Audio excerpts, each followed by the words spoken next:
Hi, good morning, guys. How are you? That was kind of low, y'all. I know it's early. I know y'all tired, but can I get a good morning, please? That was much, much better, period.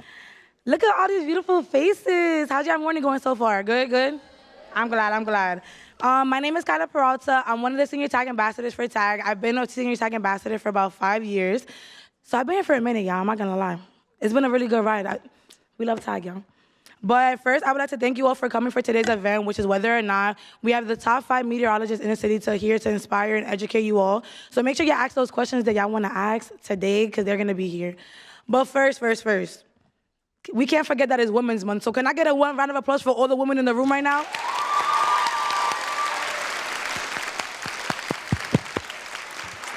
I know that's right. But first, we have our lovely lower class grades from TMA Lower School Girls. They have a lovely word for you guys to understand and hear them out. They wrote it themselves. So can I please get a warm welcome for TMA Lower School Girls? I know y'all could do better than that. Come on, y'all. They wrote it themselves. Come on, give them a round.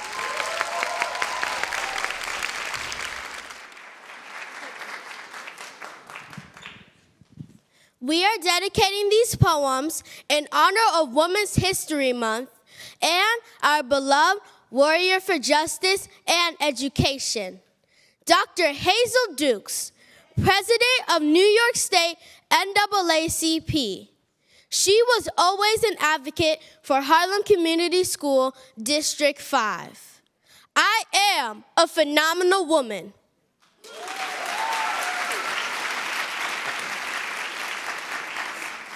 I am a phenomenal woman. I am a phenomenal woman. Phenomenal Woman by Maya Angelou. Pretty people wonder where my secret lies.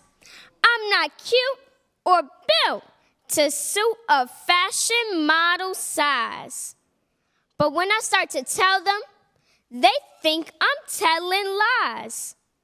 I say, it's in the reach of my arms, spanning my hips, striding my step, curl of my lips. I am a woman, phenomenal woman. That's me. When I walk into a room, just as cool as you please. To a man, the fellows stand or fall down to their knees. Then they swarm around me like a swarm of honeybees. I say, it's in the fire in my eyes, flash of my teeth, swing in my waist, joy in my feet. I am a woman, phenomenal woman. That's me.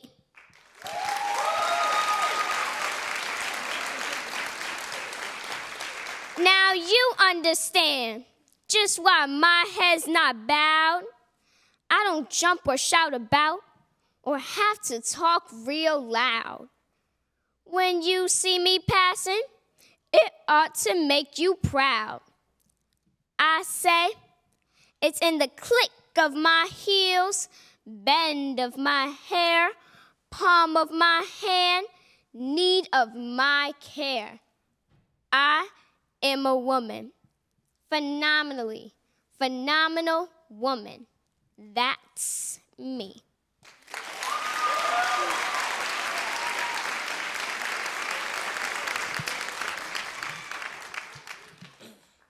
Ego Trippin' by Nikki Giovanni.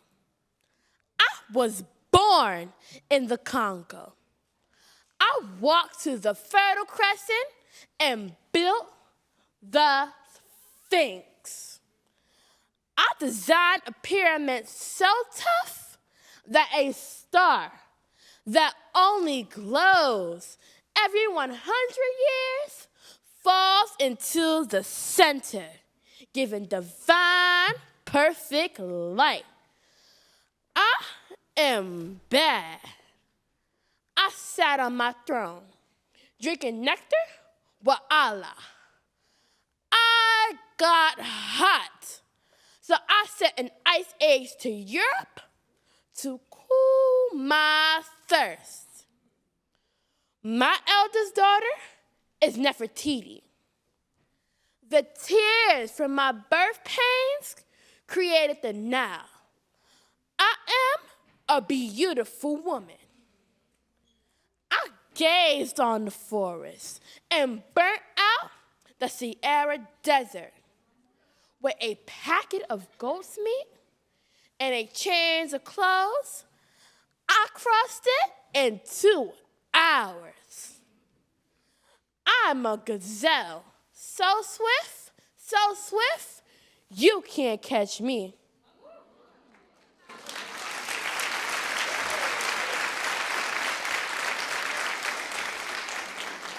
For a birthday present, when he was 3, I gave my son Hannibal, an elephant. He gave me Rome for Mother's Day. My strength flows forever on. I sow diamonds in my backyard. My bowels deliver uranium. The fillings of my fingernails are semi-precious jewels. On a trip north, I caught a cold and blew my nose, giving oil to the Arab world. I am so hip that even my errors are correct. I sailed west to reach east and had to round off the earth as I went. The hairs from my head thinned, and gold was laid across 3 continents. I am so perfect, so divine, so ethereal, so surreal. I cannot be comprehended, except by my permission. I mean, I could fly like a bird in the sky.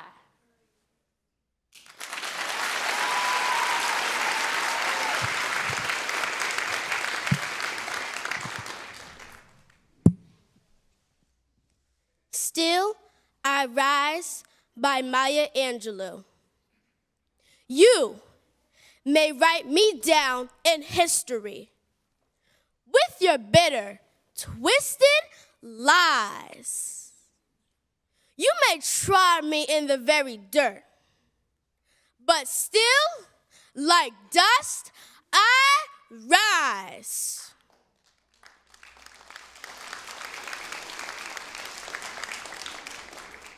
Does my sassiness upset you? Why are you beset with gloom? 'Cause I walk like I have oil wells pumping in my living room. Just like moons and like suns, with the certainty of tides. Just like hopes springing high, still I rise.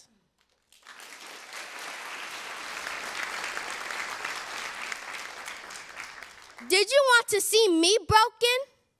Bowed head and lowered eyes, shoulders falling down like teardrops, weakened by my soulful cries? Does my haughtiness offend you? Don't take it awful hard, 'cause I laugh like I have gold mines digging in my own backyard.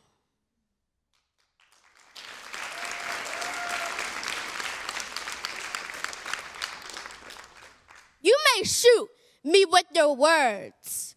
You may cut me with your eyes. You may kill me with your hatefulness. But still, like air, I rise.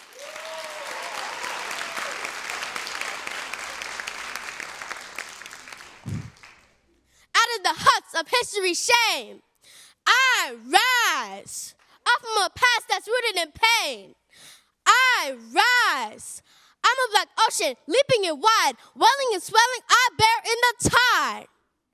Leaving behind nights of terror and fear, I rise into a daybreak that's wondrously clear. I rise, bringing the gifts that my ancestors gave. I am the dream and the hope of the slave. I rise, I rise, I rise.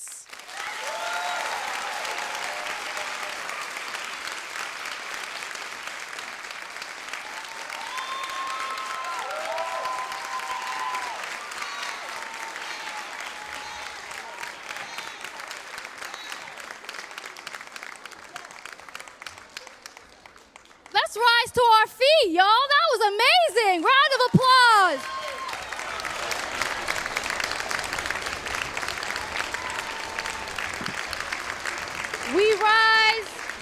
We rise so that we could continue to give honor to each other as women. Young ladies, that was amazing. And what was even more amazing is some of my older youth were saying they memorized that. I want you to know that greatness is in each and every one of you. Greatness is in each and every one of you. For those that don't know, my name is Janet Cohen, and I'm the program director of the Community Initiatives of New York, affectionately known as TCIONY. And I have the privilege and honor of being here to welcome you to this historic event, whether or not. Can we give yourselves a round of applause just for being here? And a round of applause to all your chaperones and teachers and principals for signing off. I want you to realize, but before I get started, I just want to do something really quick. It wasn't really planned, but do you guys see that fine gentleman right there in the tie by the door? Raise your hand. Raise your hand. Yes, you. The one by the door. My husband, the one looking around. The one that I get to call my baby daddy and my boss and my boyfriend and everything that comes with it. I am who I am today because of that man right there, who is my husband, but also my boss and our executive director. Yeah.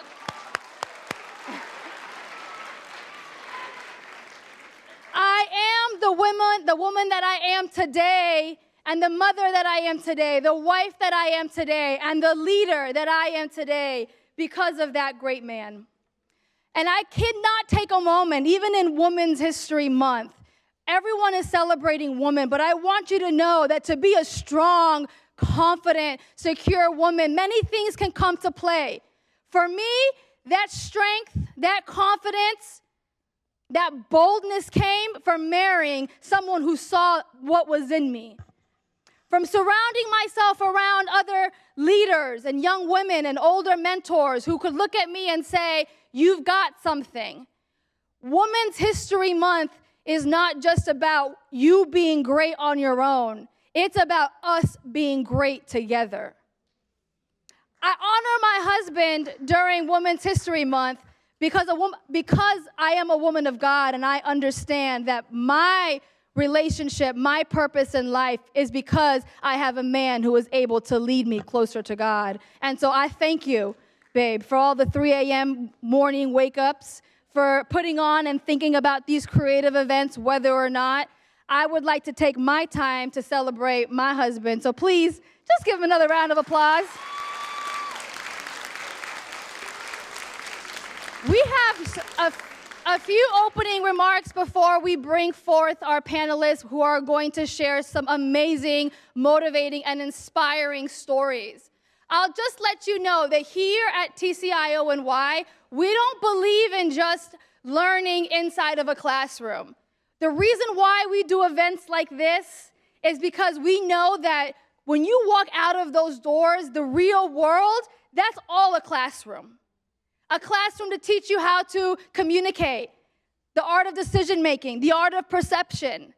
And so we bring you into spaces and places like this so that you can have an opportunity to continue your learning outside of those four walls of your school.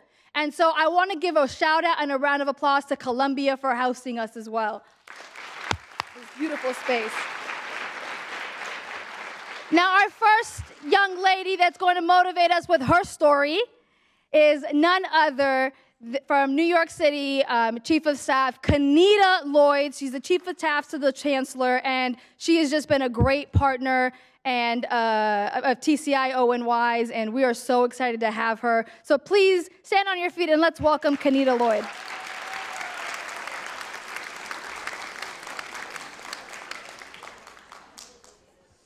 Good morning, everyone. How we doing? Where my boroughs at? We got to do a roll call. Where's Brooklyn at? Just a little Brooklyn? I'm finding my way around because I'm from Harlem. Where's the Bronx at? We got Queens in the house? No Queens? Nobody from Queens. But we do have our Queens in the house, don't we? All right, last but not least, where's Harlem at?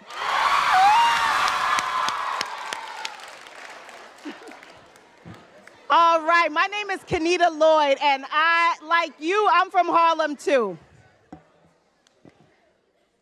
All right, we want to do it one more time. Where's Harlem at?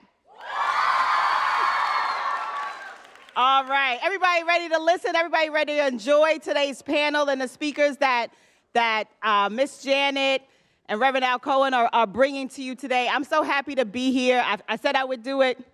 I'm here, okay? It's done. But I just want to tell you a little bit about my own story. I was born and raised in Harlem. I'm a lifelong New Yorker. I grew up just 20 blocks from here. Went to Catholic school, did my work, made my way home, and that's it. That's my story. But I think what I want to give to all of you, I was so proud of the young women from TMA who came up here and told these phenomenal stories about phenomenal women. And in this Women's Her Story Month, it is our job, it is our responsibility, it is for each one of you to know who Maya Angelou is, to know who Nikki Giovanni is, to know who the women who have come before you in this world to inspire you, on whose shoulders that you stand. And I don't just mean people who we read about in books or see on television or see in the movies, but that also means honoring your mother, your auntie, your abuela, the grandma, the titi. These are all women who come together, who brought you here to this earth, who think about you every moment of the day, who worry about you, who think about what are you doing next, what are you learning, who are you with. These women of color, these women of our communities are the backbone of what we see and what we do every day. And I'm so proud to be one. I'm so proud to be in front of you because you too are these young women who will carry our community, who will carry your school community each and every day, showing up exactly who you are, being your authentic self, and inspiring others, just like you're going to hear from women today. And I see a few. Where are my young men in the audience? I see some young men. Can I hear from them? No? No? Yeah, make some noise. Where's our young men? I see like 6 right here. All right. Can all my women make some noise for the young men? All right, so my young men, you got to give some of that back. No. We tried. But listen, here's a word that I have for all of you young people. Each one of you can be exactly like the young women that you are going to see here today. I had the opportunity to overhear some of the wonderful women that are coming out to talk to you about their roles in media and in meteorology, and I know their stories are going to be exciting. Each one of you can be like each one of us. And all you need to do is to begin to think about what you want your journey to be, what you want your plan to be, what you want to be not only when you grow up, what you want to be tomorrow, what do you want to be next month, how do you want to finish school? All of those are things that you can think about today that will begin to chart the course for your future. And whatever it is that inspires you, learn about it, internalize it, ask questions about it, meet people who also do the thing that you're interested in, and create a plan for yourself and work a little bit on that plan every day. If you want to be a writer, you should do a little writing every day. If you want to be a singer, you should sing a little bit every day to open your soul, to open your voice, to open your mind. If you want to be an athlete, you want to practice every day. But I'm here to tell you that it is within reach.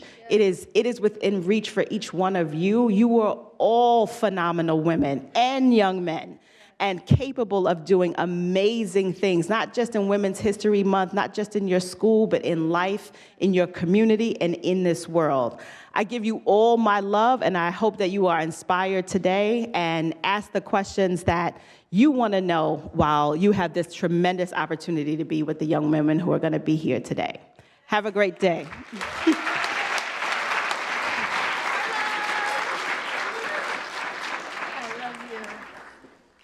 So we are really excited. I would like to, before I introduce our next brief speaker, or who's just going to share a few words, wanted to give Project Pivot a shout out for all of their partnership and their work that we do. So let's give them a round of applause. All right, so we have Corrine Atkinson, who is from the NYC, the New York City Public Schools Chief of Comms, is going to come share a few words. And then we have Principal Dr. Ocasio, and our panelists are ready to come out. So we will be right here, very to you shortly. Come, Corrine Atkinson. Wow, it is wonderful to see so many amazing students. I taught for many years, so this is near and dear to my heart to be with you all today.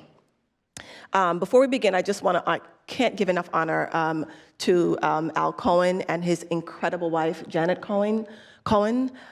These are people with vision that it's rare to see. And not just vision, but they approach every single thing that they do with excellence, right? In a way that inspires me, and I hope that inspires you as well. Just want to say how wonderful it was to hear from Kenita Lloyd as well, our Chief of Staff at New York City Public Schools, ever inspiring.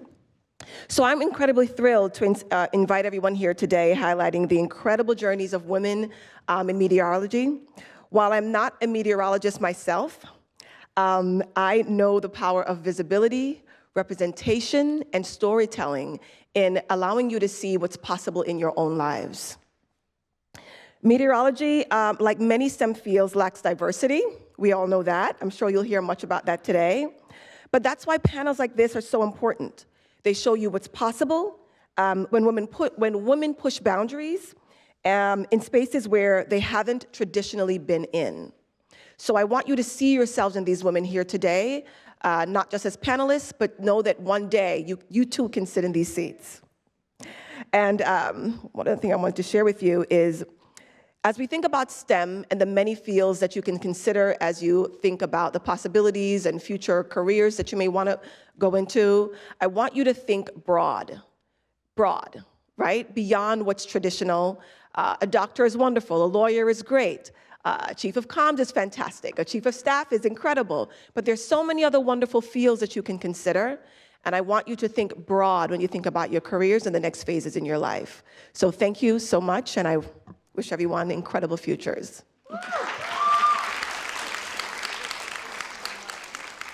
Okay, and then last but certainly not least, every single one of you is here because your principal had to sign off on you being able to come during the school day. So let's give it up for your principals for allowing you to be here. A principle that we work so closely that TCIO&Y could not do this without the partnership of PS 175 and Dr. Ocasio. Dr. Ocasio, please come, share a few words.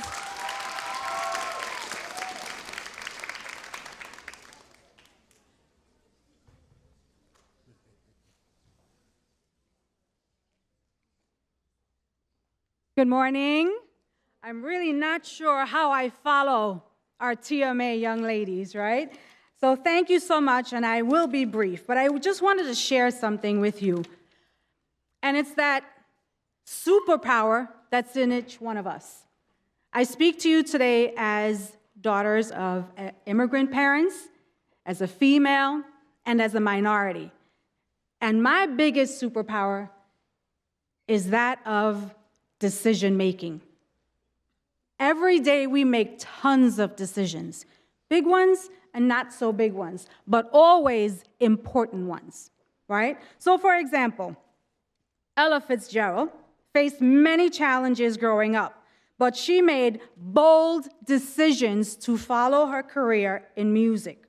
And because of that, she paved the way for others because of her bold decision to do so. Another example, Shirley Chisholm, first African-American woman elected to the United States Congress. And what did she do? She made the bold decision to pave the pathway for women in politics. And did you also know she was the first woman to run for presidency? Yes, she was, but because of her bold decisions to do so. And the last person, which may be a little closer in age to us in our times, is a remarkable Prime Minister of New Zealand during the time of COVID, Ms. Jacinda Ardern, who led her nation with tenacity, but also with love, care, and dedication. Not just laying down laws, right? And it was filled with empathy and strength for her people. So before I close, I just want to always remind you all that you all have a path: college, trade, military, entrepreneurship, but always a path. But a path that you must believe you have the ability to make a change because of your superpower called decision making. Okay? Enjoy the rest of your day, and thank you so much. All right, are y'all ready? Are y'all ready? Come on, I need a little bit more energy. Are y'all ready? Yes! Before, I just want to acknowledge we have a commissioner in the house, y'all. We have the commissioner, the deputy commissioner, and the commissioner of corrections with us. Can you please stand, Commissioner Sampson? And then we have Deputy Fire Commissioner Jim Harding. Stand just to give everyone a... Yes. I love it. Thank you for being here, Commissioner and Assistant Commissioner. All right, our young ladies are going to introduce our panelists. Let's give it up for them.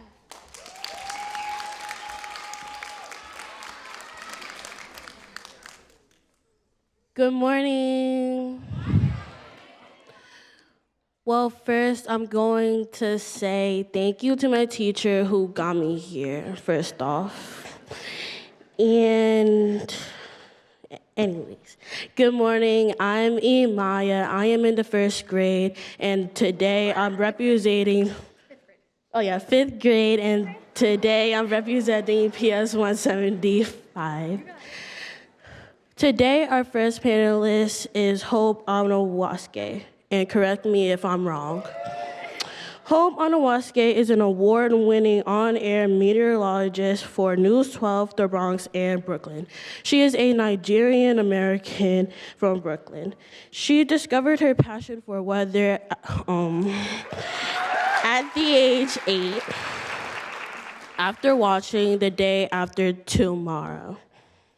She earned a bachelor's in Earth and Environmental Science with a minor in TV and radio from Brooklyn College, and completed a weather forecasting certification from Penn State.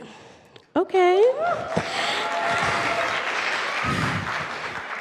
Ms. Hope gained experience through multiple internships at WNBC before launching her career at News 12 in 2019.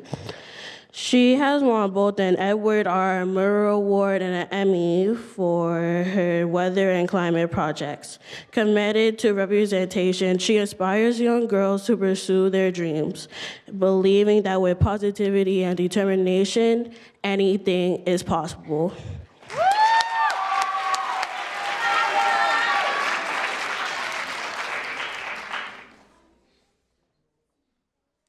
Good morning.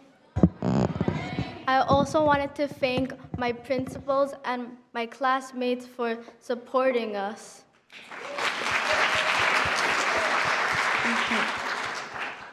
Okay, so good morning. My name is Isabel. I'm in the 5th grade and I attend PS 175. Today, our next panelist will be Somara Theodore.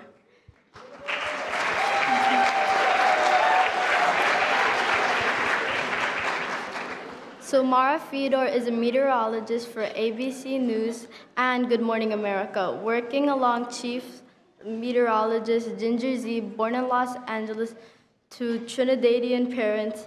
She grew up in U.S., developing a passion for weather through diverse climate experiences. She earned a meteorology degree from Penn State with minors in energy business, finance, and Mandarin, contributing to research projects with NASA and fieldwork in China. Ms. Somara began her on-air career at WJCL in Savannah before joining WEWS-TV in Cleveland, where she was a part of an Emmy-winning team covering the X-2 Flight 1526 accident in 2016. She joined NBC's Storm Team 4 in Washington, D.C., forecasting for WRC-TV and WTOP Radio. She also contributed to Weekend Today and was nominated for Emmy for NBC's Hurricane Ian coverage. Now at ABC News, Ms. Somara continues to bring insightful and engaging weather reporting to national audiences.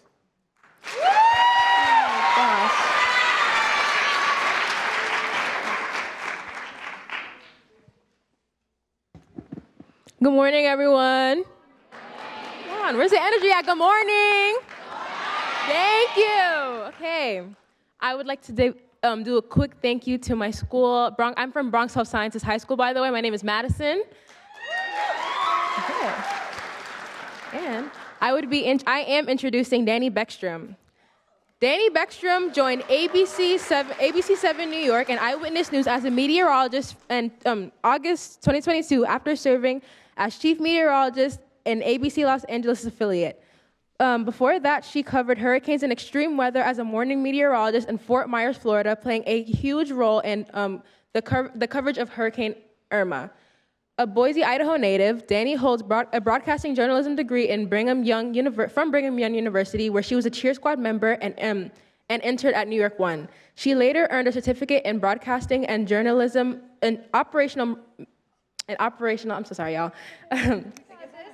And operational meteorology from Mississippi State University in 2018.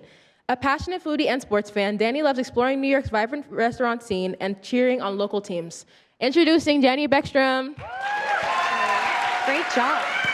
Good job, Madison. Y'all see me already, so y'all already know who I am. How y'all feeling? Good? Here. All right, so I'm introducing today Audrey Puente. She is a 4-time Emmy-winning meteorologist and feature reporter for Fox 5 New York, delivering weather reports. She's been delivering weather reports for about 25 years, guys. She has also worked with My 9 TV, WCBS TV, CBS New York, and WNBC TV. A proud New Yorkian, she co-hosts the National Puerto Rican Day Parade as well, too. Where my Puerto Ricans at? I'm Dominican, but where my Puerto Ricans at? But where my Dominicans at, though? For real, No Dominicans? She's like the Puerto Ricans. Audrey began her career as a weather anchor in Mississippi and Georgia. She holds a BA in speech communications from Syracuse University and an MS in geosciences from Mississippi State University. Period.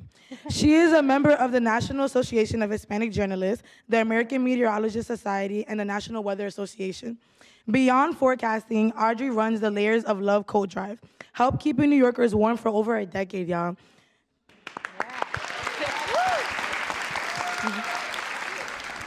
She is also a mother of 3 residing in Manhattan, New York. So please welcome to the stage, Audrey Puente.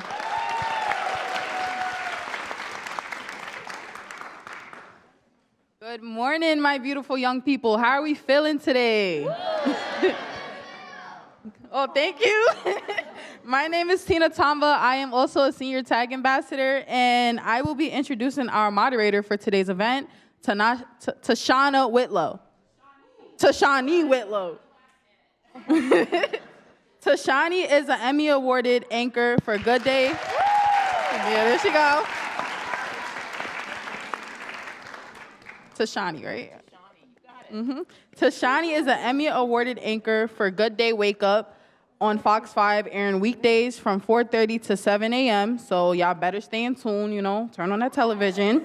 She is also a Boston native, and she previously served a national dayside anchor for Black news channel, BNC, and a general assignment reporter for CBS Boston, securing multiple exclusives. Her TV career began at WWLP 22 News in Western Massachusetts, where she anchored weekends and mornings. Over the years, she has covered major stories from the U.S. Capitol insurrection to Trump's indictment, the pandemic impact on brown and Black communities, and her Fox 5 special, Health, Hope, and Happiness, the Black Woman Experience Beyond the Newsroom. Tashani is a sought-after public speaker and having announced the Boston Marathon and hosted community events tackling the critical social issues. She delivered the 2023 Roxbury Community Commencement Speech and serves on its Broadcast Media Technology Board, helping to uplift students of color in the media. She also holds a bachelor's degree from Emerson College. My young, beautiful people, get influence and add on to the change and put your hands together for Tashani Whitlow. My goodness. Okay, wait. Is this on? Okay, talk about an intro. We might have to swap positions. Thank you guys thank you ladies and the few fellas that I see in the audience. It's such a pleasure to be here before you. Thank you so much for taking the time out to join us. We were also supposed to have Brittany Bell from ABC 7. Unfortunately, she was unable to be here because it was either her or Danny, and Danny had already committed. That's how it is in the news business. Coverage is limited. So we have a message from Brittany that we'd like to play for you guys. Hi everyone, this is Brittany Bell here. I'm so sorry I couldn't be there in person, but I do want to leave you with one piece of advice that has made such a big difference in my career, and that is to make sure you have good mentors.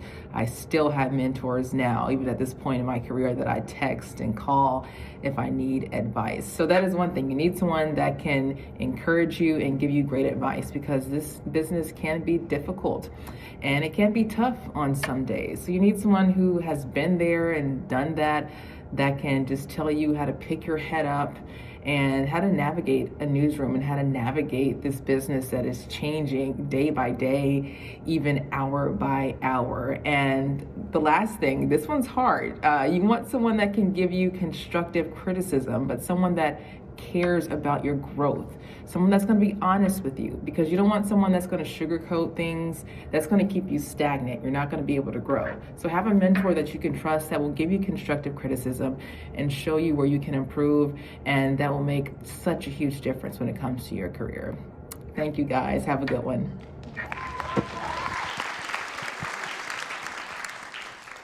Well, since we jump right in with advice, I want to actually talk to the ladies about meteorology, and we had this conversation in the back. I was 3 years ago old when I worked with my first Black meteorologist.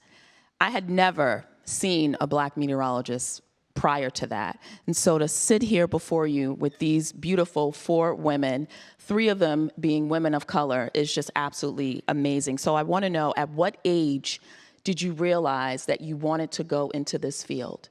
Audrey, please, Hope. Yeah, so, okay, is this on? All right. Hope here. I knew that I wanted to be a meteorologist since I was 8. So growing up, Brooklyn, New York, I grew up watching Channel 7, Sam Champion, all of them, and I didn't see anyone that looked like me. So it was a little discouraging, but I knew that I loved science. I had a huge interest in weather. I also watched the movie The Day After Tomorrow. I was like, oh my gosh. I know a lot of you guys probably don't know what that is, but if you watch it, you would know that it's based on, weather and climate, and I was interested to see, wow, they rely on meteorologists, climatologists. Like, what if something like this can actually happen? And I just want to be a part of, you know, the team, the story of getting people ready to start their day and planning for the best and also the worst weather.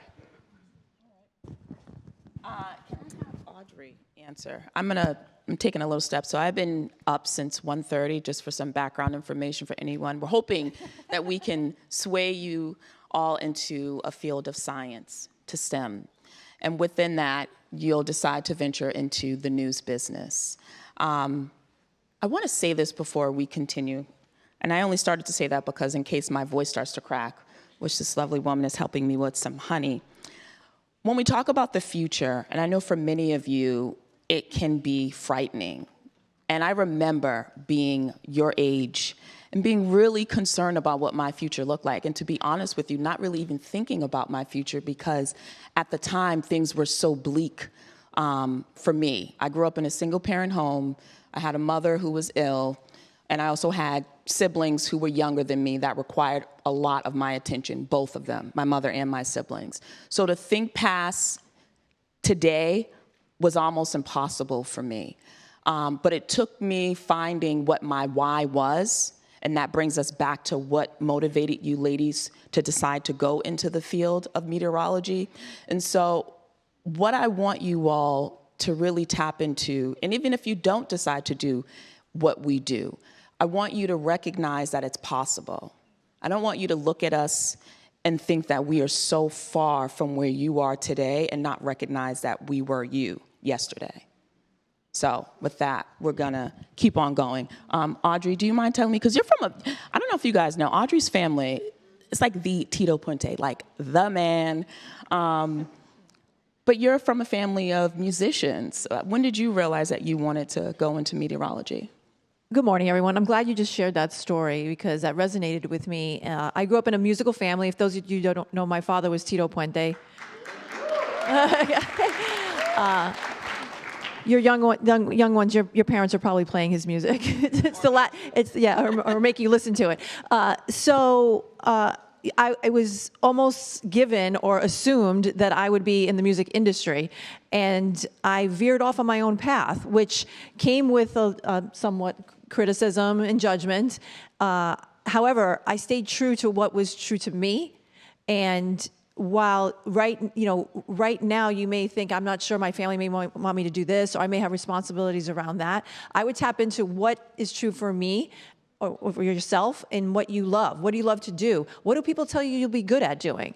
You know, I could have easily worked in the music industry, and I was actually on that path when I went to Syracuse. I was planning to be a lawyer in the music industry, and I was sidetracked by an internship. Does everyone know what an internship is?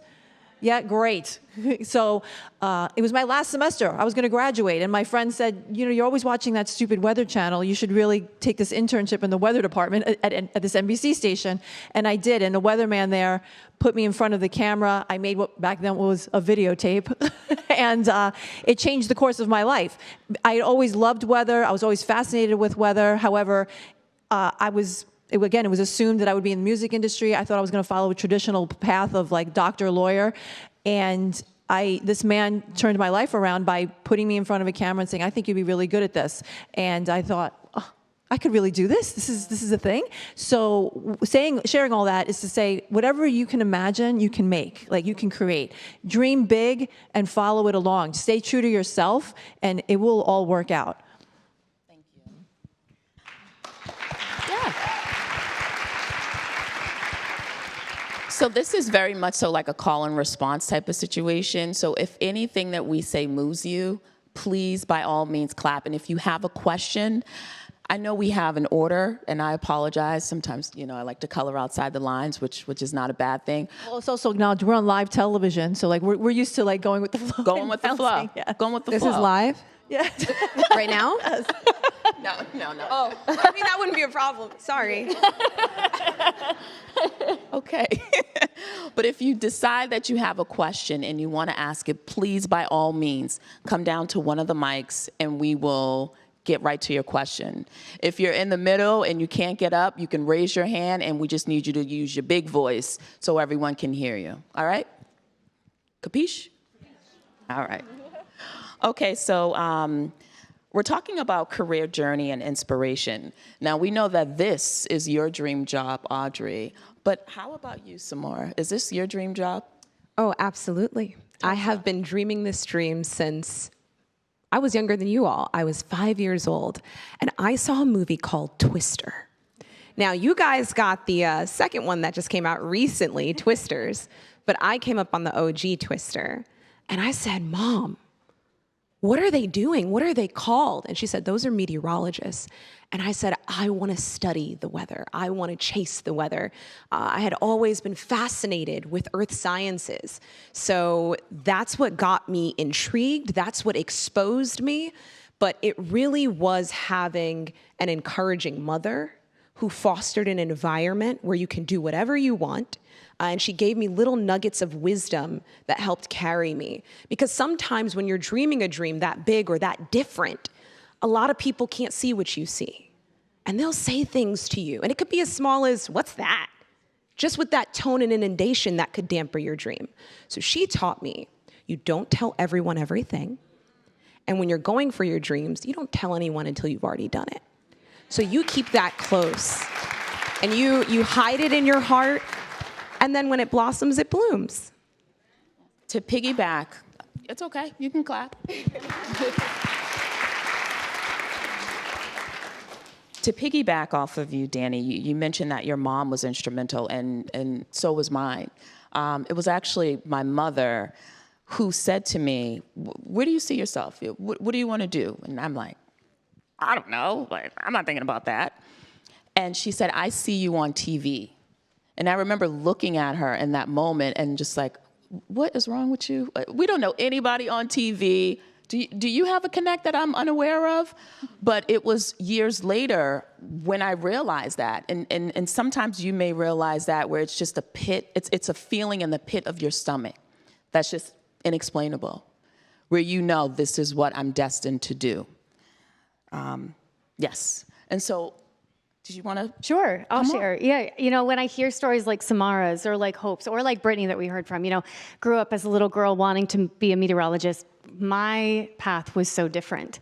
I didn't decide I wanted to be a meteorologist until I was 24. I already had a degree, I already had a career, and I had a degree in journalism. I knew that I wanted to do television because I loved stories. I'm a yapper. Okay, I love to talk. And if they're going to pay me to talk, great. But I also have grown up with a lot of social anxiety. This kind of situation freaks me out. I like to be a performer, right? I like to play a character, but the idea of actually connecting with humans always intimidated me. And after my first job in television, I realized that the person on TV that really had the opportunity to connect with every single audience member was your meteorologist. Because in my opinion, no matter how interesting a news story was, there's always a section of the audience that news story doesn't apply. And no matter how great the game was that the sports anchor is reporting on, there's a section of the audience that just hates that team. But weather is the one thing that we all experience. It is a shared human experience. And yes, it impacts us differently depending on our life situations. You know, someone who works construction, who is out in it, versus the CEO who's taken a car to work. Yeah, it impacts them at different levels, but still there's traffic because there's snow or it's too hot outside and you got to take breaks, you know? And I loved the idea that weather is an educated way in which I always could have something to say to someone and always have a way to connect to someone on a level that I didn't know how to do naturally. So I decided to go back to school when I was 24, and I put myself through a second round of college to be able to get the meteorology degree. And I can confidently say, like you, it is my dream job. But if you don't feel like you have that right now, you're not behind. Because I've had about 8 different dream jobs, and it's a process, right? You can be 24 and change, you can be 34 and change, you can be 55 and figure it out. It's never too late. There are hard parts of it, imposter syndrome, which we can talk more about, but I feel so blessed every day to have found the thing, even if it took me a little longer than others.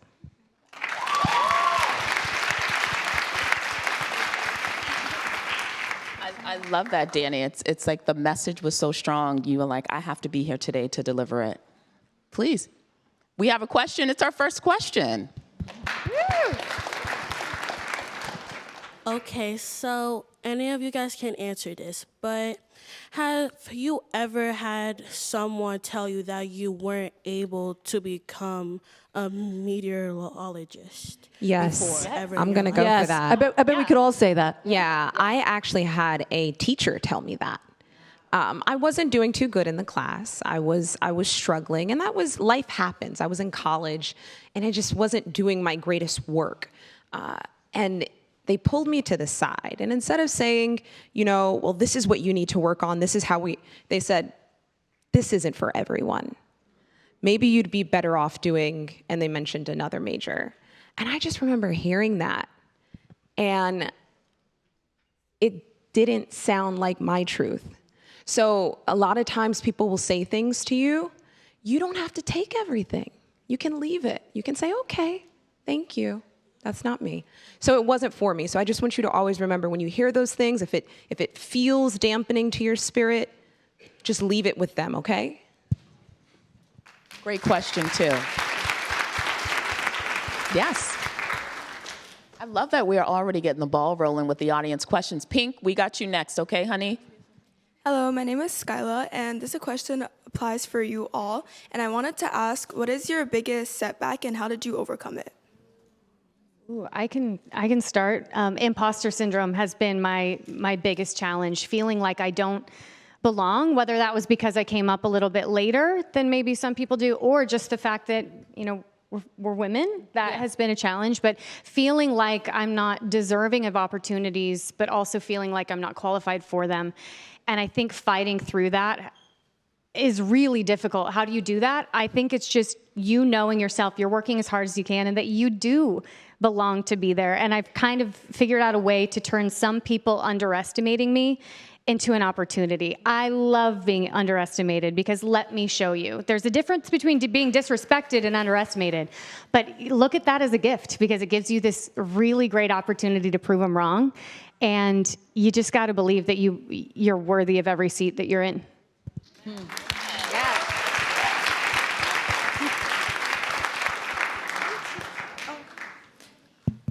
Hi, my name is Jasmine, and I have two questions, actually. My first question is being a meteorologist difficult? And my second question is, how do you find opportunities for meteorology? Because it's such like a niche field, Okay, I'll answer. What's your name? Jasmine. Hi, Jasmine. Beautiful name. So when I started, okay, I've been in New York television for 25 years. And I started when, again, there was videotapes, right? And very small amount of women, especially in meteorology and television meteorology for that matter. What had me plow my way through, actually, was attending conferences and meetups and networking because I feel like I'm in a male-dominated field, but there's way more women now, and especially women of color now in the field, which I'm super happy to see. However, when I started, it was me and one other woman that showed up at the International Broadcast Meteorology Conference. One other woman, she was Indian descent and from America. Like that, we were the two people that showed up because it was all men in the whole group. And so I would offer to put yourself in rooms with people that you want to be amongst. Right? Like, so if there's any club, right, at school, is there a networking opportunity as you grow older? You'll learn about conferences and workshops and even events like this, right? This is a way to meet people, talk to people, learn from the people who have already paved the way for you. Like afterwards, we'll be here. You can chat with us, like ask questions. We've all been where you're at. We've all sat in your seat. Right? So I would search out people who are already where you want to be and learn from them. Great question. Wait, can I add one more thing? To that? Because I know you guys are young now, so the blueprint, you all have what we didn't have is social media. It's about the passion for the science. Don't worry about the camera and the lights and the TV. You're doing this because you love weather and you love science. So if you want to be a meteorologist at this age, I would start studying, focusing on your maths and your math class. Pay very close attention. This is a very math intensive field. We're doing calculus, all those things in college to get this degree. After you've studied and focused on your math and your earth science classes, I want you to go on YouTube, look up interesting facts about weather. Start feeding your hunger for the curiosity that you're developing. After you do that, go ahead and ask your parents to start a TikTok page or an Instagram page talking about what you're learning. You're gonna build your own audience. And then, once you get to a college, you can say, hey, look, this is what I have, I know this stuff. You go into the degree, you get the degree, and from there, when you decide, hey, I don't wanna be in research field, or I don't wanna be doing this for airplanes, right? Because you could be an airplane meteorologist, aviation, yes. You can say, I want to be on air. Now you have a whole following that you've been developing from a very young age that trusts you. So that's your blueprint from this moment to getting to where we are now.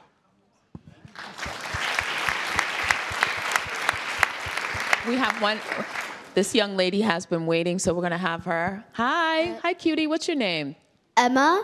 Hi, Emma. Hi, Emma. Hello. What was the hardest part to become what you are now?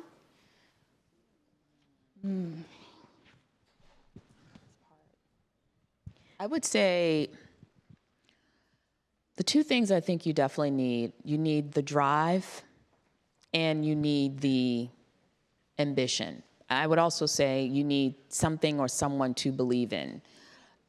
Yourself, obviously, to recognize that no matter the adversity that you go through, you will be able to get over it. Because as Danny mentioned, it's a little animal called imposter syndrome. And we'll talk about that a little later because you may have experienced that already.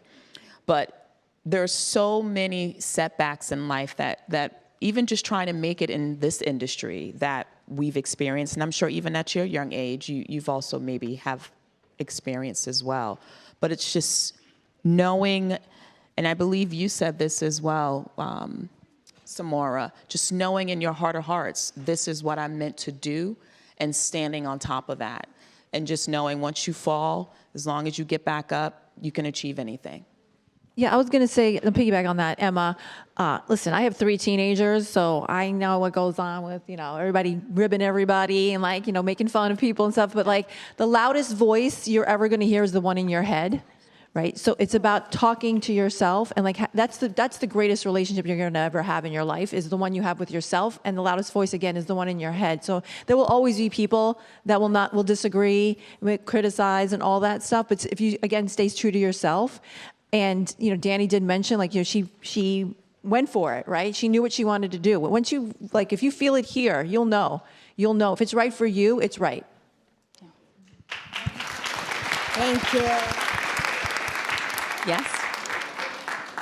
And if you ladies, I didn't see those 2 ladies. Okay, how about we have you all, if you have a question, come on over. We'll have you start the line. And as you come to the mic, I want to, okay. It's okay. It's okay. It's okay. It's all good. We're all going to get to our questions. But I want to shout out everyone that's in the lobby right now. I was just informed there are over 200 young kids in the lobby that are watching us right now. So that's a testament of how important this event is. And I'm so glad that we're all here and we're dropping these gems and we're also receiving them as well. So with that, can we have you say your name, sweetheart? Hello, my name is Paris Denise Diamond. I'm from TMA Lower School. And my question is, if you weren't a meteorologist, then what would you be today? Good question. That was actually on my list. It's a good one. Yeah. That's a really good question. Your name again? Paris? Yeah, Paris. Paris. That's a good question, Paris. I've always been interested in weather, but my second passion is TV, movies. I'm a huge movie buff. So when I was in high school and even into parts of college, I took a lot of TV and writing classes. So I feel like if I wasn't a meteorologist, I would still be in some type of TV form, whether it's screenwriting. I really got into writing telenovelas. Yeah, that was a whole moment in college. Between writing that, also writing books, I love to read, so anything that is involved in movies, TV, screenwriting, I think that's what I would have been doing instead of weather. You want to jump in? I think I'd be a food scientist. I'd want to be the person at Taco Bell that comes up with the new crazy Taco Bell items. That's my favorite restaurant. So I don't know how I'd do that, but that's my backup plan. That's my next dream job. Yeah. That says a lot. I And that sums me up. Yeah. Hi, sweetheart. What's your name and your question? Hello, my name is Peculiar, and I'm from TMALS. And my question is, how difficult was it when you decided that you wanted to be a meteorologist? I actually want to take that one because I have a very unconventional experience getting into weather. So I graduated from Brooklyn College. I studied earth and environmental science and TV and radio. I was, I think, the only one in my environmental science classes that wanted to study meteorology. So that was one out of hundreds of students in the major. So that was not necessarily discouraging, but I'm just like, okay, I'll just be one out of 100. And from there, I went to the Career Center because I was a junior in college, and I was just like, I know I want to be a meteorologist, but I have no experience. My older sister told me to go to the Career Center where I met my career counselor. He told me that there were some there were some people who graduated from Brooklyn College who became a meteorologist. Rafael Miranda at NBC. He was able to connect me with him, and I was able to get internships. And during my internships, I was able to meet my mentor, Janice Huff. She's still my mentor to this day. Love Janice. And she's just someone that I look up to even to this day. But after I graduated from college, I did not just immediately get into the field because I was one of those stubborn people that wanted to start in New York. I'm from Brooklyn. I know the market. I know the weather. My mindset was, why do I need to leave to come back to where I want to be in the first place? And during my internships, I met a lot of people who said, yeah, you're going to have to start in Albuquerque, New Mexico, or Tyler, Texas, or Fort Lauderdale. And I was just like, thank you. You know, I took all the information in, but me being stubborn hope, I knew what I wanted to do. And after I graduated, I did get offers to go elsewhere, but I was a broke college student. I didn't have any money to move. And during that time, I actually ended up working at Nordstrom Rack. I also ended up getting my certification in weather forecasting at Penn State online. This is an online program, and I was networking. I literally reached out to almost every single meteorologist in the entire tri-state, just sending them my reel, like, hey, you know, what advice would you give to someone who's just starting out? And a lot of them told me that, hey, I never made it to New York. You probably aren't either. And I was just like, thank you for that feedback. On to the next. So I did that for about 6 to 8 months, and then I bought a green screen. I was about to start creating my own weather graphics, my own YouTube channel, and this is 2019. And I was almost a year after graduating, still working at Nordstrom Rack, still going to school, still trying to figure it out. And one person gave me a shot. There was this meteorologist who reached out to me from News 12 Long Island, like probably once every 3 months. And then he finally got back to me and said that, hey, they have an opening at News 12 The Bronx. I was like, oh my gosh, is this really happening? So from there, I was able to go there, get an interview, and from there, I started freelancing. They offered me the job. I was freelancing there. I ended up also freelancing at Good Morning America as well. And then the pandemic happened. So everything kind of slowed down from there. And after that, News 12 ended up offering me a full-time job. But it wasn't an easy journey. I wouldn't trade it for anything. And it's just something that you definitely need to learn from. Like, everything is not going to happen the way that you think, and you just have to adjust as you go on. Learn to pivot. I want to explain something because you mentioned coming to New York. So I want to break something down for you guys. So there are over 200 TV markets across the country. Normally, when you graduate from college, you are then shipped off to the middle of nowhere. And to make it to New York, which is the #1 market, you are looking at the best of the best. So I just want you all to know that. Hi, sweetheart. What's your name? Hello, my name is Kennedy, and I'm from PS 175. And my question is, did anybody ever hate or say rude things while you were on news television? Every day. Just every single day on social media. Yeah. Yes. You have to have a thick skin, but you also have to remember that they don't sign your paycheck, so. That's a fact. Mic drop. Mic drop, Danny. Yeah. Right? You know, it's also, it's very important, whatever you decide to do, and this advice actually might apply to you now. You cannot listen to people that are sitting in the stands and that are not on the field playing the game. You cannot.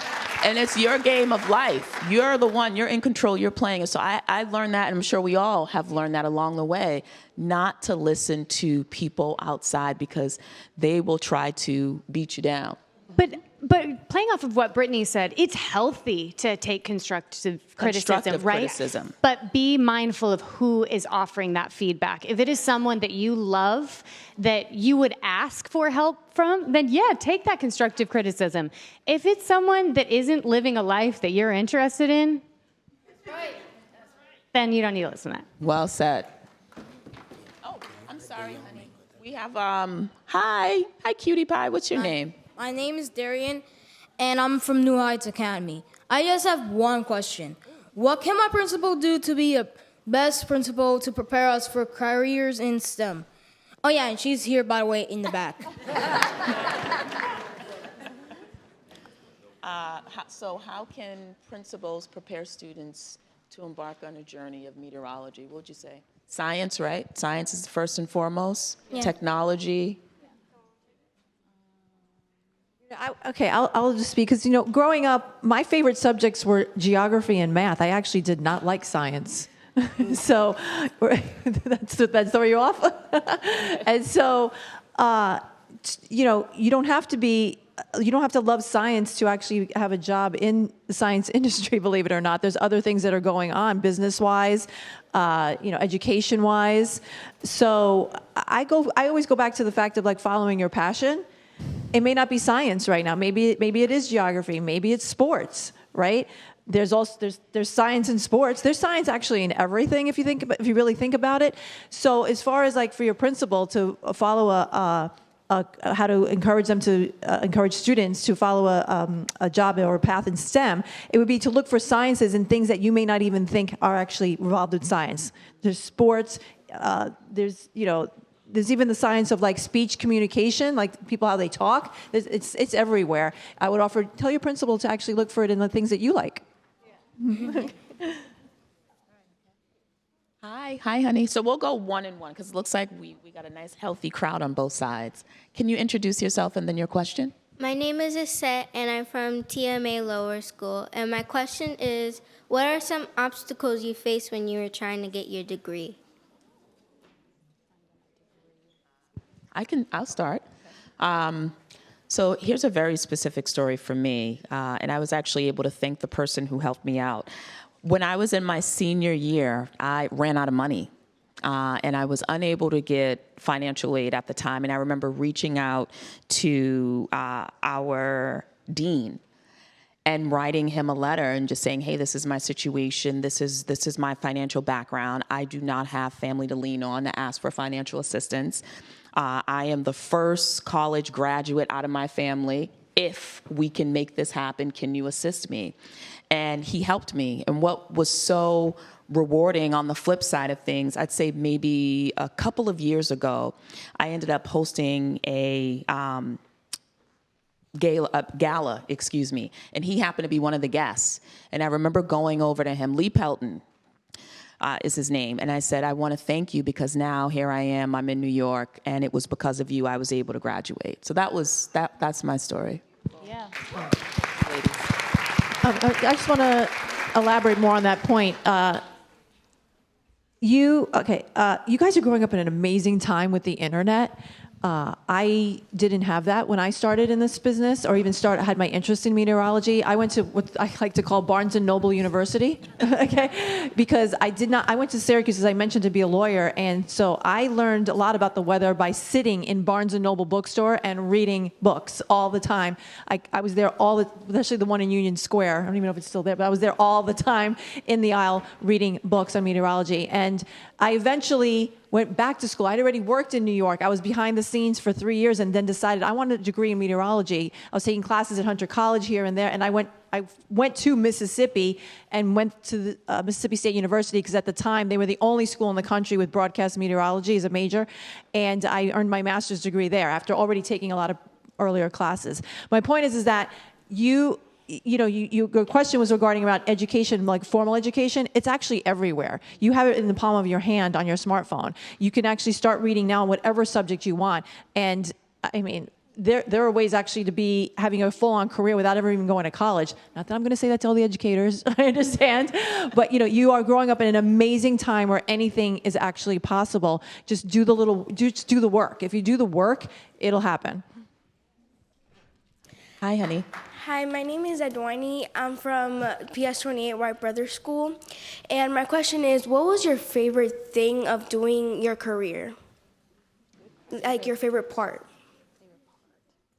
I would say this is certainly my dream job. Once I realized that I was destined to do this, every day feels like a new day. And if you all watch me, I think this is part of my plug, 4:30 to 7, Channel 5. In the morning while you're getting ready for school.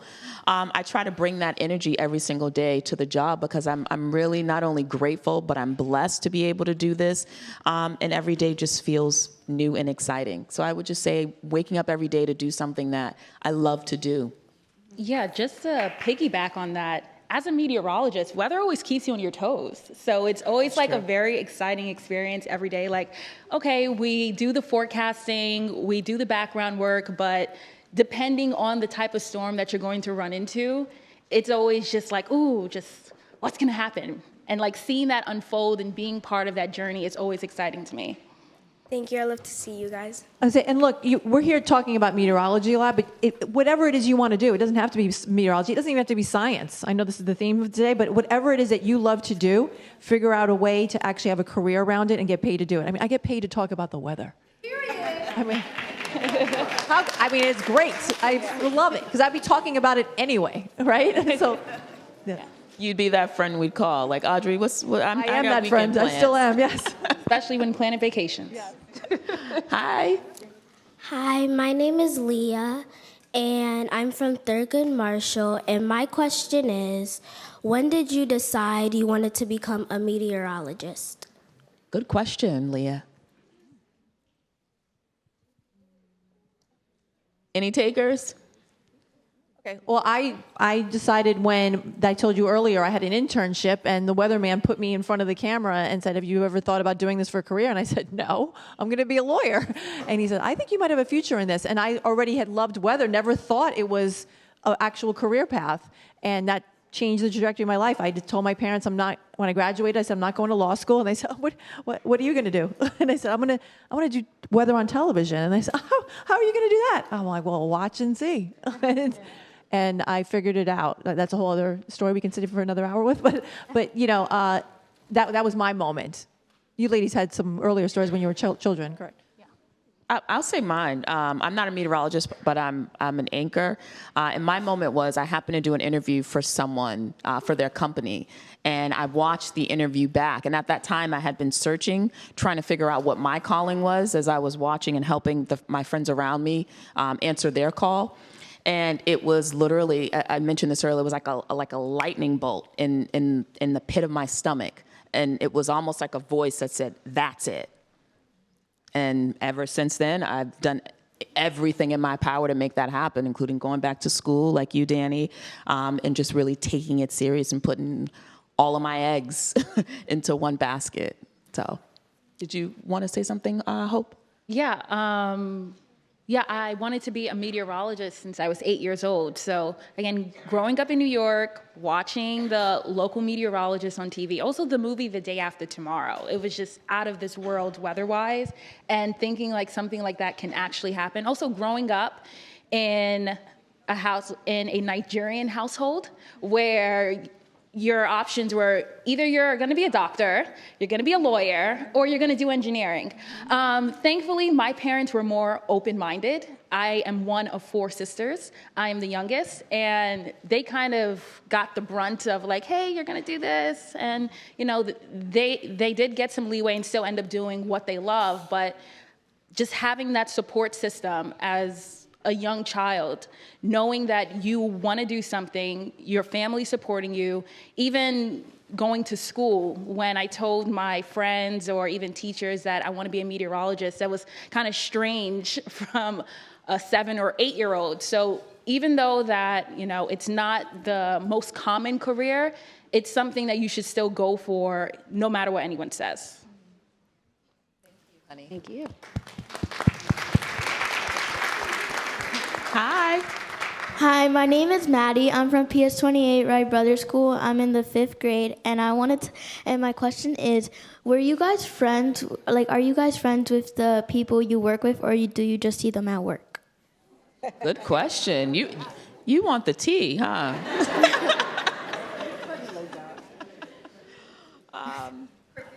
Yes. Friends. My girl right here. Yeah, we're friends we in work real at life. ABC. When I can't work, she works. Yeah. And then I be going to lunch and dinner with her. We'll be doing brunch. I grew up watching Audrey. This is my new friend here. So yeah, when you're working in this field, you definitely, when you work in any field, you know, sometimes your coworkers have to become kind of family away from family. You're working with them every day. And so you want to foster very healthy environments, be kind to each other, be patient with one another, and be your best self, and you will get friends in new places. So yeah, we are friends. Yeah. Thank you. It's really nice meeting you guys. You too, and that was a great question. Hi, sweetheart. Hi, my name is Ayla. I'm from Teen Mall's lower school, and I just want to ask, how did you guys deal with your obstacles? Did it scared. Someone told me once to do it scared, so I'm scared of everything. And sometimes, you know, your fear protects you in some situations, but career-wise, it can also really hold you back. So I just taught myself how to just do it even when I was scared. And it usually ends up okay. Yeah. Agreed, for sure. Thank you. Great question, too. Hi, honey. Hi. My name is Lotus, and I'm from PS200. And do you guys remember the first time you went on live television? Ooh, oh, yes, I do. Yes. It was an experience. It was. I was doing the noon show. The meteorologist who was training me was just standing by just in case anything went wrong.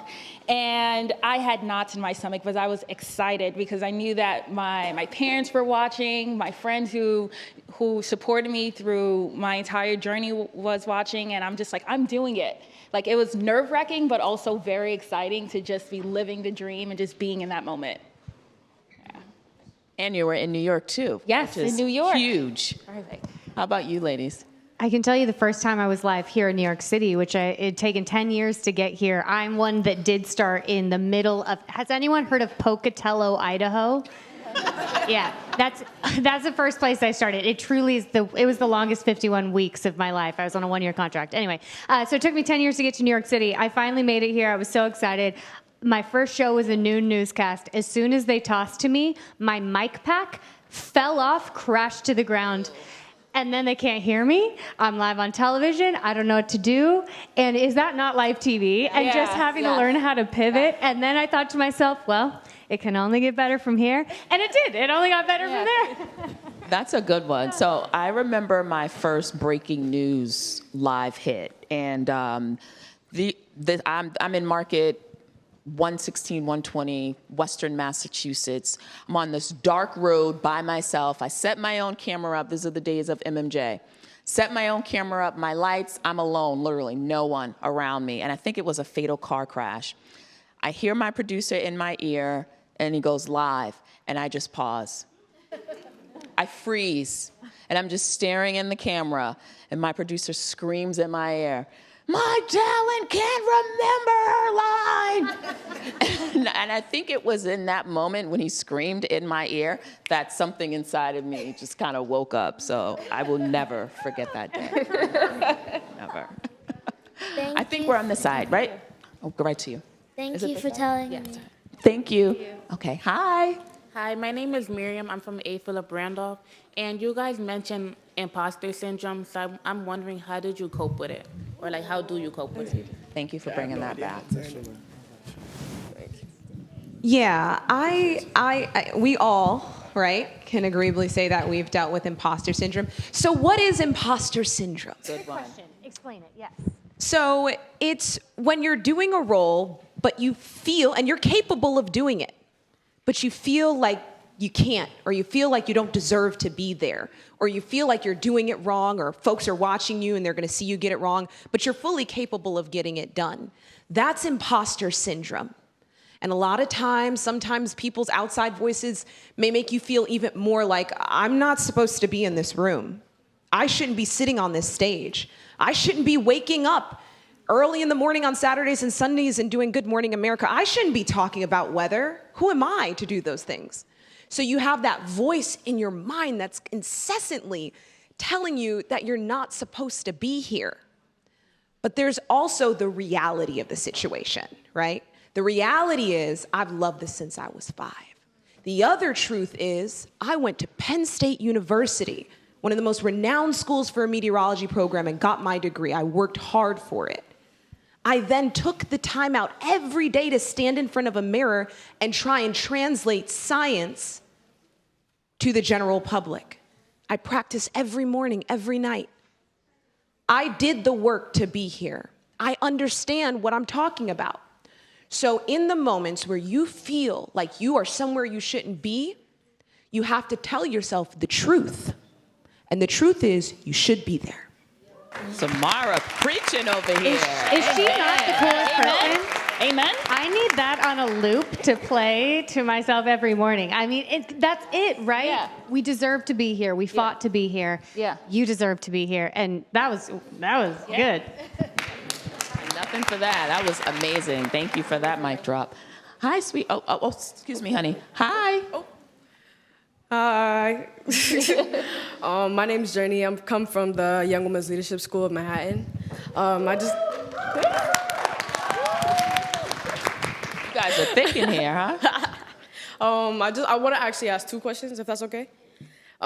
Just hearing you guys today, just in these few minutes that I've been with you, I noticed you guys speak with such weight in you guys have like so much weight in your words, and you guys I can't not listen to you. I've noticed, and I just want to know, how do you speak with such confidence, and how do you trust yourself? And my second, okay. That was a good question. That's a good one. My second question is, throughout your career, what has kept you grounded? I like this. I'll jump in and then, first of all, you've got whatever you're saying we got. You've got it, okay? Yeah, I hear it in your voice already, baby. And it does come with time, but it is confidence. It's a lot of being confident in who you are as a person beyond the career, beyond what you're studying. You need to find spaces, whether it's your friend circle, whether it is at home with your family. Find a space where you're comfortable being the youest of you. And sometimes that means going away from things you're accustomed to. I think I found my best self when I was at college. Okay, and so when you find who you are and you find a space where you're comfortable speaking constantly and in exactly who you're meant to be, then eventually it will just be second nature to be you around other people. Yeah. And that is a unique person. There is no one like you. Nobody. And what was the second part of your question? Can I jump in really quickly? Okay. I want to piggyback off of what you said. And sometimes elevation takes separation.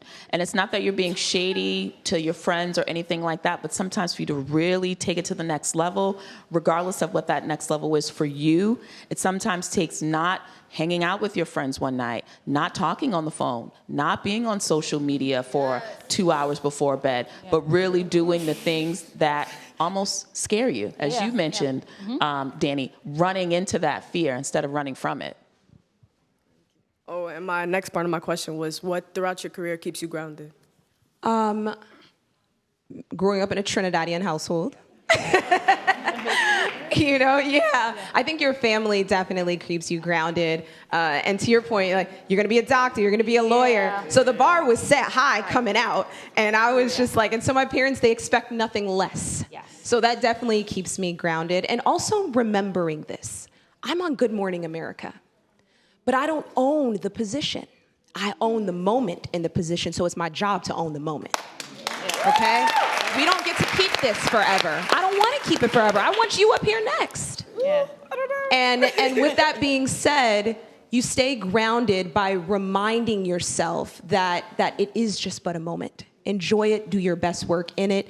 And the other last thing I'll say to the first point that you had is, no, you said elevation takes separation, right? Yeah. And sometimes when you're being picked on a lot, it's because you stand out, right? But you only get seen if you're the only one standing out, baby, okay? That's right. Yeah. So never feel bad about feeling unique or being different. Yeah.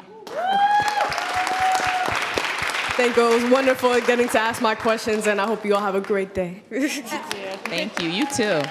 Hi. Hi, I'm Zanaya from A. Philip Randolph campus, and my question is, how? Step closer, love. My bad. How has technology improved weather forecasting, and how much better is forecasting now with technology compared to 10 years ago? Ooh, I love that. Okay, so yeah, the field has evolved so much. I mean, remember, well, we don't even remember. Prior to us, they were doing the hand charts. Yeah. Right? And I grew up on computer models. And so it's a very physics-based modeling system, computational. Into these computers, we're taking all this data, and we use those models along with some equations we may learn, and a lot of different data, and we're understanding how to tell this story of weather that's coming up. But we are in the advent of AI, right? You guys have heard of AI. And so AI is kind of changing the game now for weather. I believe, don't hold me to this, but I think Google has implemented a lot of artificial intelligence into their weather forecasting now. And so what that's going to help us do is not only give us more accurate, but more real-time forecasting. It'll curve the time limit that we have when we're using some of the models that we're using. And a lot of the models, the computer data that I'm talking about has a bias. Like, we're getting into the nitty-gritty here, but we've got the GSF model, we've got the European model, we have all these different weather models, and they have biases, right? Like, some of us may know, I don't want to use that one because she over there be saying it's going to rain all the time, and I know it's not really going to rain. No like, you start consistent. Right, the models may not, and they lean towards something else. So AI could start helping to shave down on that bias. Thank you. That would be all. Hi. Hi, my name is Lucia. I'm from PS28 and I'm in 5th grade. I have 2 questions for you guys. So one of them is, what was the funniest moment of your guys' career? The funnest moment was the first time I got to fill in for Samara here on Good Morning America. I mean, that was always a dream. So to be able to see that dream realized was really special. And it's also really special to be able to do it with people that you admire and respect, who make way. You did amazing, and you continue to do amazing. To make way for dreams to come true, right? You know, she could have said, no, this is my job, I'm going to do it, not give other people opportunities. But it's really special to have your friends give you these absolutely dream-making opportunities. So thank you. And that was the funnest moment of my career so far. I'm going to ask if we could just limit our questions to one, because the line, I want to make sure we get to all of you. And I believe we are starting to run out of time, unfortunately, as much as I want to stay here all day with y'all, because I'm having so much fun. So, honey, if it's okay, can we just have you end it with your one question? Okay, thank you, sweetheart. We appreciate your understanding. Hi. Hi, my name is Umu, and I'm in the 5th grade from PS 175. And my question is, has anybody discouraged you because you were a woman during your career? That's a great question. Oh, yeah. Take it away, Audrey. Yeah, as I mentioned earlier, I started in this career almost 30 years ago, and it was a very much male-dominated field. So I was it was the most challenging part for me was to be taken seriously. Yes, I was dismissed, diminished greatly. I also did not have my meteorology degree when I started. Not that you know, I still feel like because I did know what I was talking about. I eventually did get my master's degree in meteorology, but there will always be naysayers. There'll always be critics. However, you know, when you stay true to yourself, as I keep saying, like the theme is, you're going to be golden, because everything you want to do will, you know, manifest itself when you put in the work, stay true to yourself, and it's automatically going to exude and shine out of you. Thank you. Bye. You're welcome.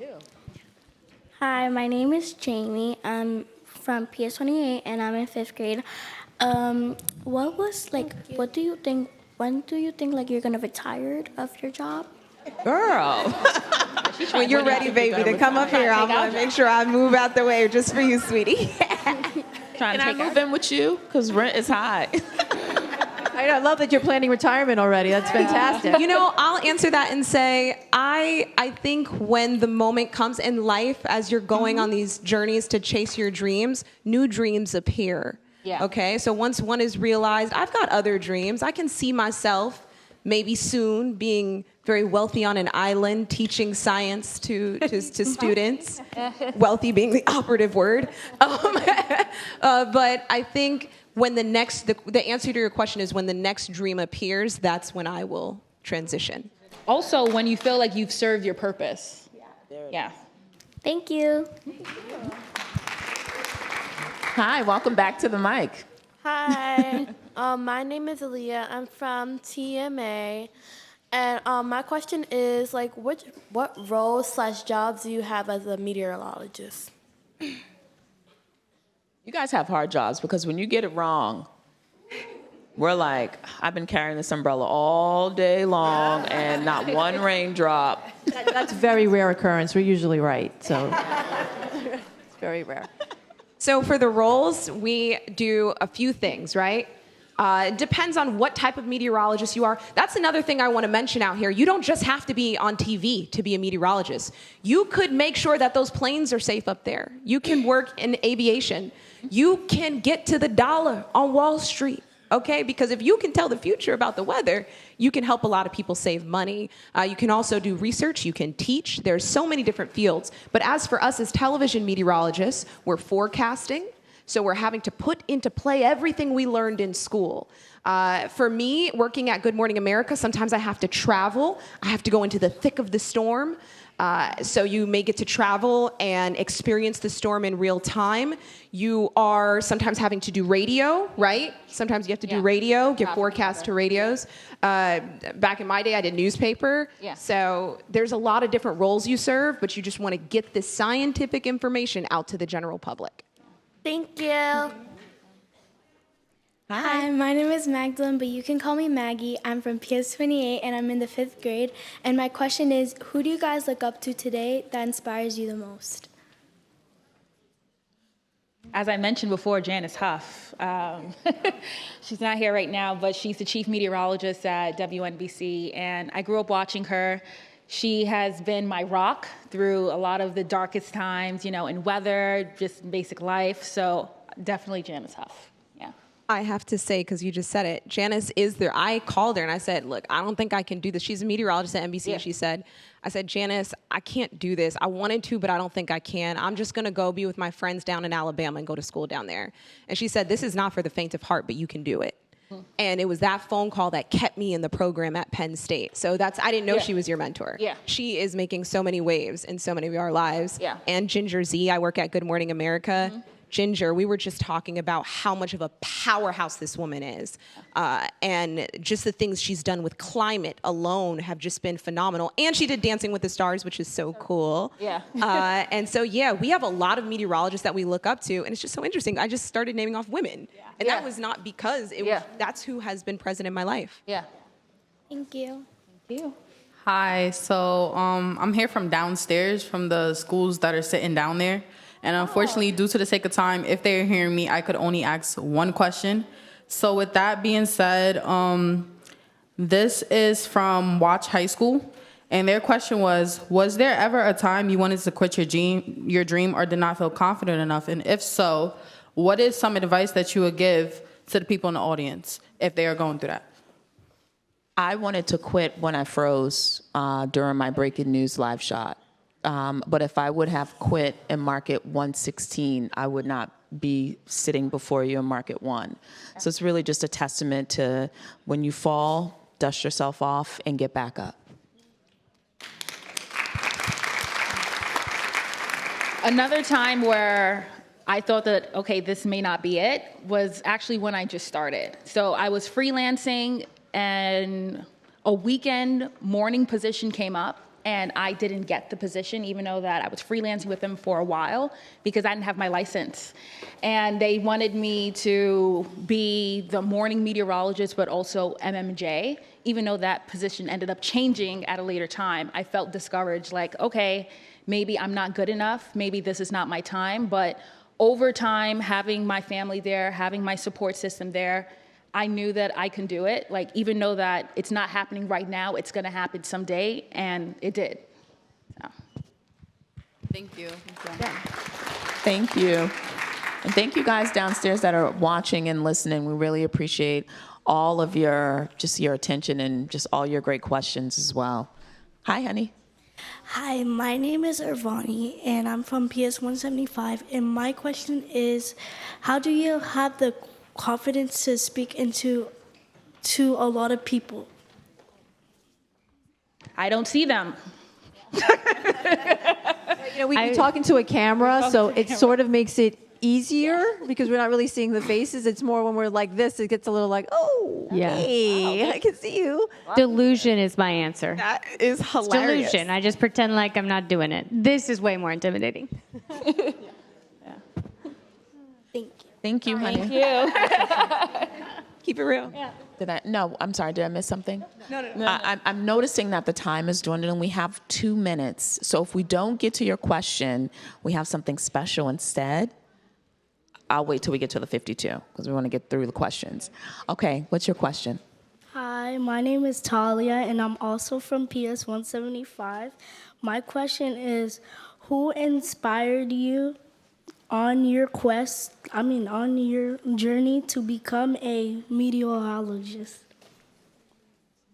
I have to say, honestly, my granddad, and it wasn't so much that he was pushing me to be a meteorologist. He passed when I was very young, but he was what always kept me going in a field that is so niche. And he came from Trinidad. And so being the children of immigrants, my parents are also from Trinidad. He would always say, what man has done, man can do. What man has done, man can do. And so I kept that nugget with me passed down through the generations, and that got me to becoming a meteorologist. Thank you for sharing. I would like to add on real quick. I would like to say my dad, again, growing up in a Nigerian household, very solid foundation, 2-parent household, something that he always told me and my sisters was, your life is in your hands, you are what you make of it. And keeping that mindset throughout my entire journey definitely helped me with the really low moments. Yeah.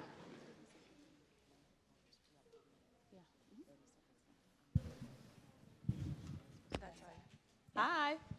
Hi, my name is Jemiah, and I'm in the 7th grade. My school is PSMS 149, Sojourner Truth School. Yeah. Okay, Miss A. My question is, what aspects of meteorology do you find most fascinating to talk about on live television? Good question. Audrey? For me, it's the forecasting in of itself. When I look at the weather models every day, I just get excited because when I look at, I don't know if it's because I love maps and geography, but I look at the maps and that stuff excites me. But then I'm learning the science, and it's like you're sort of like putting a puzzle together when you're figuring out all the elements in the atmosphere and how it's all going to come together. And when there's like a storm coming, it gets very exciting because then you're watching it all happen. I know we're not seeing it in the sky, like it'll be blue skies outside the window. However, I'm watching on maps how things are actually coming in our direction, and I get excited. I mean, we've had some major weather stories and events happen here, and every one of them I've just been like, and listen, I know for a lot of folks it's like, oh my God, it flooded my basement. There's been a lot of devastation around some of these things. But as a meteorologist, like for instance, like Superstorm Sandy, I mean, there was no greater weather event in my career, and I've been doing this a long time, than that. I mean, it was just an amazing experience to watch it all come to fruition, because for at least a week before it actually was panning out, we were, meaning all meteorologists, we were all looking at the model saying, like, is that really going to happen? Because it was like one model at the time that was really forecasting the perfect storm. And then pretty soon all the other ones started jumping on, and it was like, it was actually happening. And to watch it all unfold, it was super exciting. I understand it was devastating for a lot of folks too, but from the science and meteorology perspective, even just talking about it, I'm like, oh my God, that was an amazing experience. Yeah. It's actual forecasting. Thank you. You're also pretty, by the way. Oh, thank you. Well, for that comment, you stay. Come back. No, come back. Come back. So, you can only identify greatness when you're great yourself. boom. There it is. So we unfortunately do not have time for any more questions. But no, stay, ladies, stay. What we're going to do is we're going to have you all come to the front and we're going to take a photo. Can that hopefully that makes up for it. And maybe go right up here and face this way. So come on down. Everybody stand up. Everybody stand up. If everyone can stand up. And ladies, we're going to have you step a couple inches back. And then all of you go right back. We got our photo right here. Everyone stand up. There you go.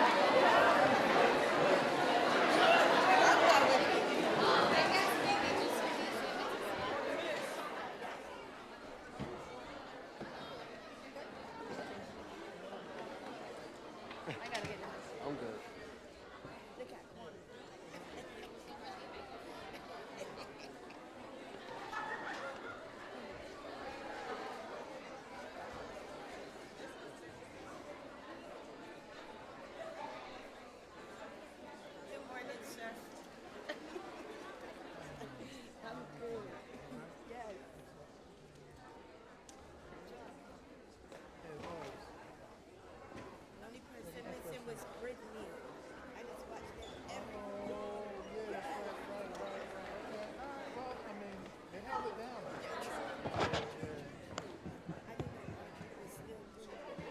Let's give it up for our panelists and our meteorologists.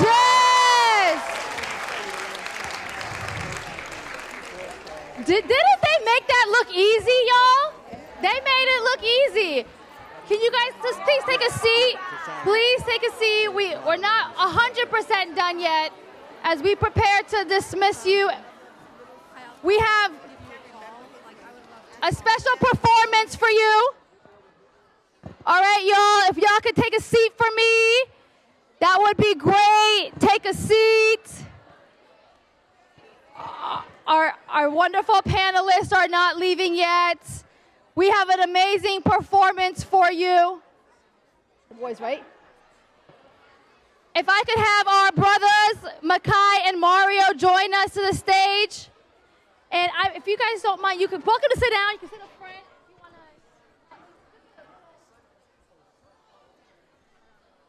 Happen to sit up front. All right, guys. Mr. Marlin, we're just trying to continue with program. Mr. Marlin. Yes, okay. We have something special for you that we think is so important. And I want you guys to know that anytime you have an opportunity, and this is good because they're setting up the food, so I promise you, you just 2 more minutes, all right? I want you guys to give a huge round of applause to the brothers Mario and Makai. Hello, how y'all doing? I promise it's going to be worth it. Yo, bro, this guy, bro, we chilling, we cheesing. How are y'all doing this fine evening? How y'all doing? How we feeling in the crowd? Good? Well, I don't know what's going on. Please, can we get a little order back in the auditorium, please? We need a little silence, And respect our program. All right, is we ready? Yeah. Is the music gonna play? Here we go.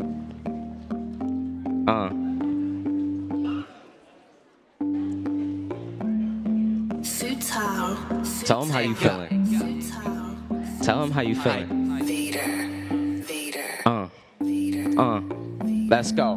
When I'm alone, I tend to feel cold. Music keeps me alright.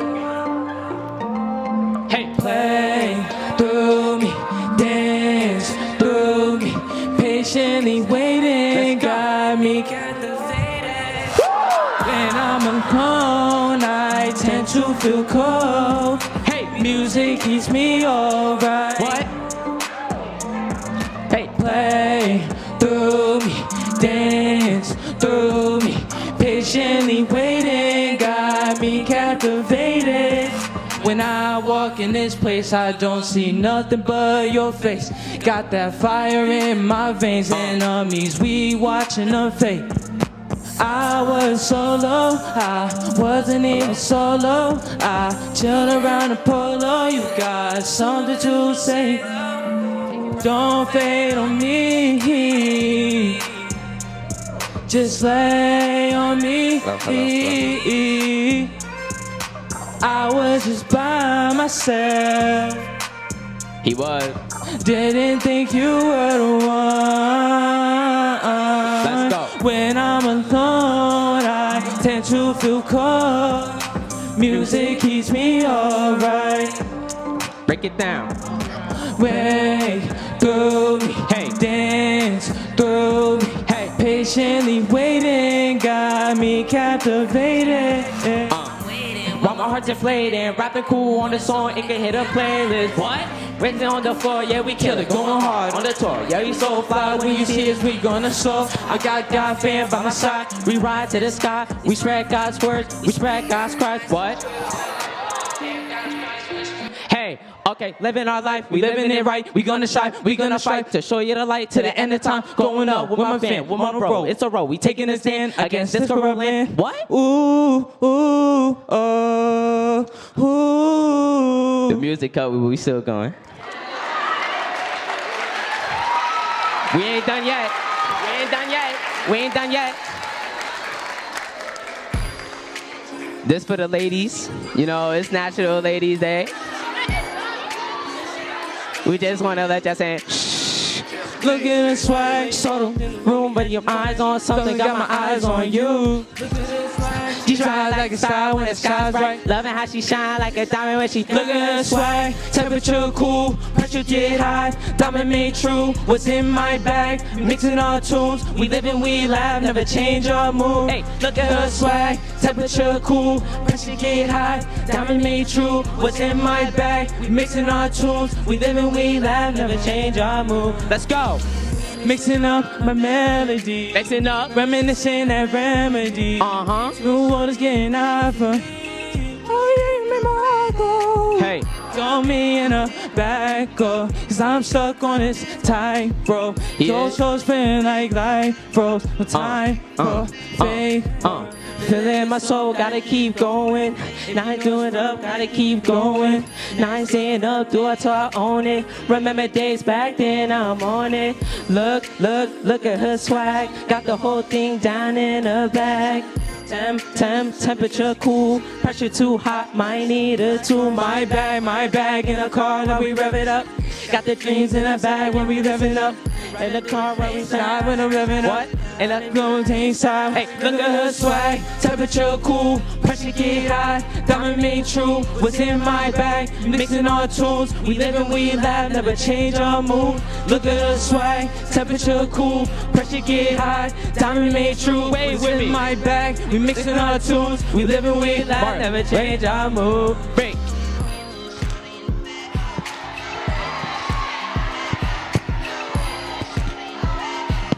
Break it down, hey.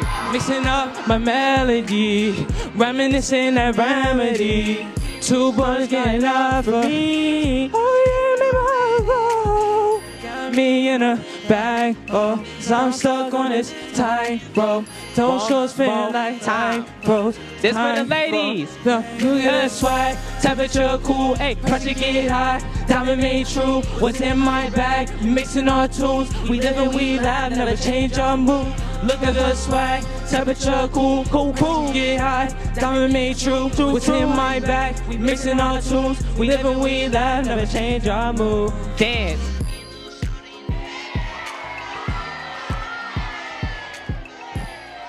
I don't know how to do it. Thank you so much for having us. Yeah, they are brothers. And It's my they blood do brother, this and older. have an album and songs, and it's all clean. And I just want to celebrate because we have to celebrate one another. So not only are they brothers and they're young, but then they're also promoting positivity. Yes, so give yes, it yes, up yes, yes. to the brothers. Listen, behind every great program is, thank you, brother, so much. Yeah. Behind every great program is a team of individuals that are helping to make this come to pass. We would be remiss if we did not take a quick moment to just honor some of our leaders, just two of our leaders that we have. As we know, in order to be successful, you need a team. And that team was instrumental in making sure that this event, whether or not took place, it's wonderful as a leader to be able to step back and to see my team come to the forefront and for me to not have to sweat. I'm telling you, y'all, it is a beautiful thing. So we would like to invite Nicole York and Heidi Urena up here, please.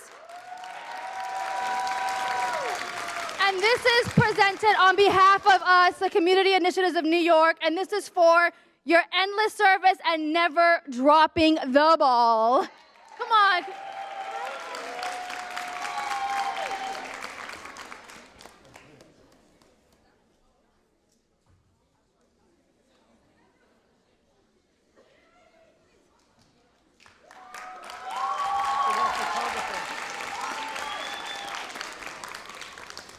To my panelists, we have a thank you gift for you in the green room. Sorry, we didn't have time to bring it out, but the amount of wisdom that you all were able to bring forth, your presence, your confidence, your poise, thank you for being true, beautiful women of integrity.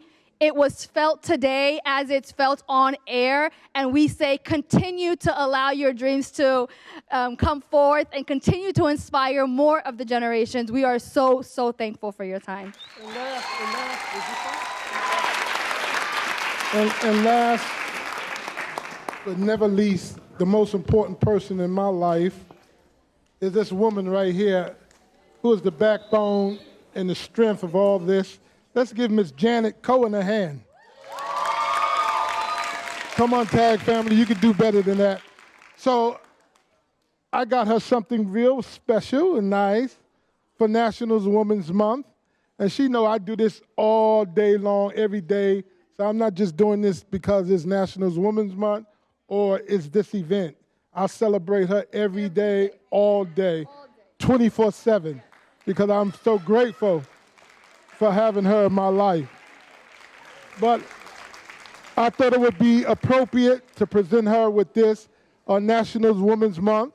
On behalf of the TCIONY family, we want to thank you for keeping the fire burning and your flame lit at all times, because anybody know at TAG and TCIONY, she brings the energy to this organization, and she's always positive, she's always upbeat, and we just want to celebrate you on this afternoon.